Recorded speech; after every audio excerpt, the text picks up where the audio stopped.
शुरू से लेकर अंत तक जरूर देखिएगा और एक एक ऑब्जेक्टिव क्वेश्चन को आप अच्छे से याद करने का प्रयास करिएगा। ठीक है, तो चलिए हम बिना समय गए वीडियो स्टार्ट करते हैं। देखिए जी, आज आप लोगों का 14 नंबर क्वेश्चन से स्टार्ट होगा। ठीक है, देखिए जी 14 नंबर क्वेश्चन कह रहा है कि आवेश का एसआई मात्रक क्या होता है। आवेश का एसआई मात्रक क्या होता है, तो हम लोग एक एक क्वेश्चन को बारी बारी से समझेंगे। तो सबसे पहले हम लोग देखेंगे आवेश का एसआई मात्रक कूलम्ब होता है। आंसर क्या होगा, डी नंबर कूलम्ब होता है। क्या होता है जी, कूलम्ब होता है। आवेश का एसआई मात्रक क्या होता है, तो जी कूलम्ब होता है। ठीक है, और वैसे ही एक और क्वेश्चन है 15 नंबर, 1 ओम और 2 ओम और 1 ओम और 2 ओम के प्रतिरोधों को श्रेणी क्रम में 6 वोल्ट की बैटरी से जोड़ने पर परिपथ में धारा का मान क्या होगा। तो सबसे पहले 1 ओम और 2 ओम को श्रेणी क्रम में जोड़ा जाता है। श्रेणी क्रम यानी कि आर अपन बराबर क्या होगा, R इज इक्वल टू 1 + 2, यानी कि R का मान आपका 3 मिलेगा और V का मान ऑलरेडी 6 दिया है।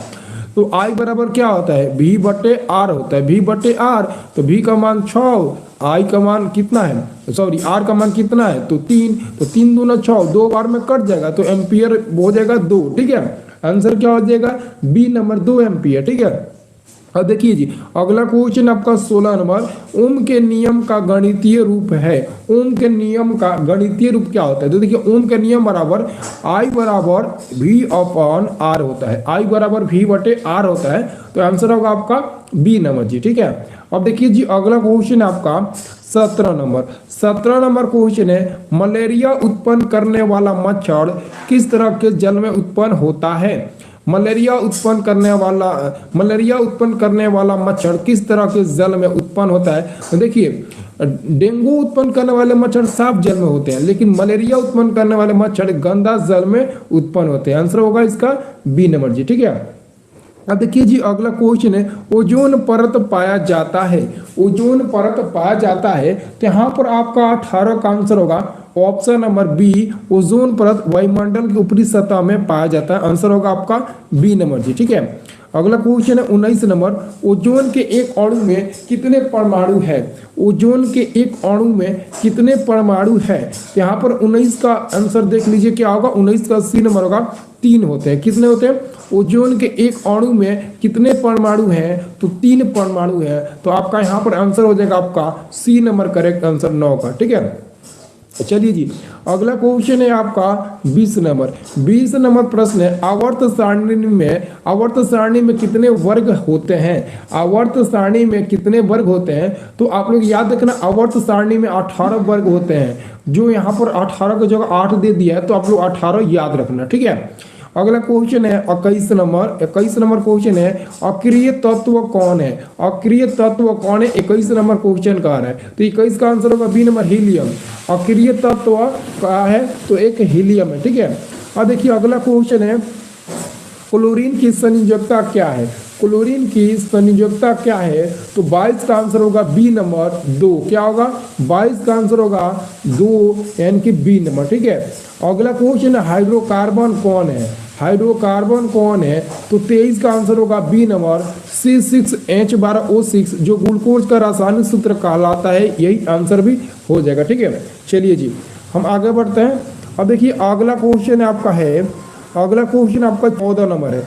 14 नंबर क्वेश्चन का रहा है कि पादप में फ्लोएम संवाहक होता है। पादप में फ्लोएम संवाहक होता है, तो यहाँ पर 24 का आंसर होगा ए नंबर भोजन। ठीक है, क्या होगा, ए नंबर भोजन।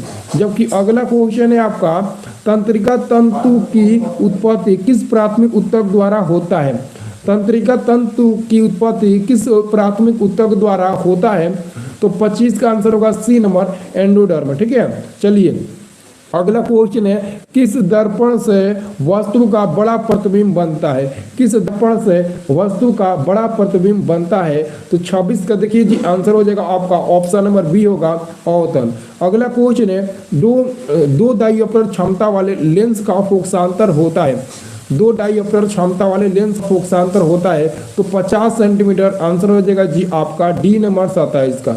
27 का आंसर हो जाएगा जी डी नंबर। ठीक है, क्या होगा, लेंस का फोकसांतर 50 सेंटीमीटर। 27 का आंसर हो जाएगा डी नंबर, आप लोग याद रखिएगा जी। ठीक है, चलिए जी हम आगे बढ़ते हैं। अगला क्वेश्चन आपका आ गया अगला क्वेश्चन है निकट दृष्टि दोष का निवारण किस लेंस से होता है। निकट दृष्टि दोष का निवारण किस लेंस से होता है, तो निकट दृष्टि दोष का निवारण अवतल लेंस से होता है। अवतल लेंस आंसर होगा बी नंबर। अगला क्वेश्चन है 29 नंबर, विद्युत फ्यूज विद्युत धारा के किस सिद्धांत पर कार्य करता है, तो विद्युत फ्यूज विद्युत धारा के ऊष्मीय प्रभाव पर कार्य करता है। और अगला क्वेश्चन है किसी कुंडली का प्रतिरोध ज्ञात करने का सूत्र होता है, तो R बराबर V/I, ऑप्शन नंबर यह आपका बी नंबर होगा। ठीक है, चलिए एक क्वेश्चन को याद करो। अब देखिए अगला क्वेश्चन है बैटरी से किस प्रकार की धारा प्राप्त होती है, तो जी हाँ दोस्तों, बैटरी से दिष्ट धारा का मतलब हुआ डायरेक्ट करंट, बैटरी से डायरेक्ट करंट प्राप्त होता है। ठीक है, अगला क्वेश्चन है 32 नंबर, दाढ़ी बनाने में किस प्रकार के दर्पण का उपयोग होता है, तो दाढ़ी बनाने में प्राय अवतल दर्पण का उपयोग होता है। किसका होता है, अवतल दर्पण का उपयोग होता है। आंसर होगा आपका 32 का ए नंबर। ठीक है, अगला क्वेश्चन है विभवांतर का एसआई मात्रा क्या है जी, विभवांतर का एसआई मात्रा क्या है, तो 33 का आंसर होगा ऑप्शन ए वोल्ट। विभवांतर का एसआई मात्रक जी होता है वोल्ट। क्या होता है जी, वोल्ट होता है। ठीक है, चलिए जी अगला क्वेश्चन है प्रकाश के अपवर्तन के कितने नियम हैं, तो देखिए जी प्रकाश के अपवर्तन के मात्र 2 ही नियम होते हैं, जो ऑप्शन नंबर बी में है। ठीक है, अगला क्वेश्चन है 35 नंबर, 1 वोल्ट कहलाता है, 1 वोल्ट कहलाता है, तो यहाँ पर जी आपका 35 का आंसर होगा ऑप्शन नंबर बी होगा 1 जूल पर कूलम। ठीक है, अब देखिए अगला क्वेश्चन है श्वसन किस प्रकार की रासायनिक अभिक्रिया है, तो देखिए श्वसन एक ऊष्माक्षेपी रासायनिक अभिक्रिया है जी, 36 का आंसर हो जाएगा आपका सी नंबर। ठीक है, अब देखिए अगला क्वेश्चन है कौन विद्युत का सर्वोत्तम सुचालक है, कौन विद्युत का सर्वोत्तम सुचालक है, तो आप लोग आंसर बताइए कॉपर AgAlFe। ठीक है, बताइए तो कौन विद्युत का सर्वोत्तम सुचालक होता है। चलिए वेरी गुड बहुत बढ़िया। अब देखिए अगला क्वेश्चन पूछा है आवर्त सारणी का उदग्र स्तंभों को क्या कहा जाता है, तो वर्ग कहा जाता है। आवर्त सारणी के उदग्र स्तंभों को क्या कहा जाता है, तो वर्ग कहा जाता है जी। ठीक है, तो वर्ग कहा जाता है। ठीक है, चलिए जी हाँ कॉपर। अब देखिए अगला क्वेश्चन है जी आपका, अगला क्वेश्चन है निम्नलिखित में कौन उपधातु है, तो देखिए एसबी एक उपधातु होता है जी। ठीक है, एसबी क्या होता है, एक उपधातु होता है। और 40 नंबर क्वेश्चन है पीतल है, तो पीतल एक मिश्र धातु होता है जी, पीतल क्या होता है, एक मिश्र धातु। अगला क्वेश्चन है 41 नंबर, अम्लीय विलयन का पीएच मान, तो अम्लीय विलयन का पीएच मान जी 7 से कम होता है। क्या होता है जी, अम्लीय विलयन का पीएच मान 7 से कम होता है जी। ठीक है, चलिए जी अगला क्वेश्चन है 42 नंबर आपका, सरलतम हाइड्रोकार्बन कौन है। 42 नंबर क्वेश्चन है जी आपका, सरलतम हाइड्रोकार्बन कौन है, तो देखिए जी 42 का आंसर होगा ऑप्शन नंबर ए मीथेन, जिसका अणु सूत्र CH4 होता है। ठीक है, जिसका अणु सूत्र क्या होता है, CH4 मीथेन हो जाएगा। ठीक है, चलिए जी अगला क्वेश्चन है आपका, अगला क्वेश्चन है कुटपाद किस में पाया जाता है, कुटपाद किस में पाया जाता है, तो सभी लोग याद रखना कुटपाद अमीबा में पाया जाता है। 44 नंबर क्वेश्चन है पुष्पी पौधों में लैंगिक जनन होता है, पुष्पी पौधों में लैंगिक जनन होता है, तो 44 का आंसर होगा बी नंबर फूलों द्वारा। किसके द्वारा, फूलों द्वारा जी। ठीक है, चलिए जी अगला क्वेश्चन है आपका 45 नंबर, निम्नलिखित में कौन उत्सर्जी अंग है, निम्नलिखित में कौन उत्सर्जी अंग है, तो ब्रीक हो जाएगा 45 का ए नंबर जी। ठीक है, अगला क्वेश्चन है शुक्राणु बनता है, तो शुक्राणु आपके वृषण से ही बनते हैं, यानी कि वृषण में ही बनते हैं। ठीक है, चलिए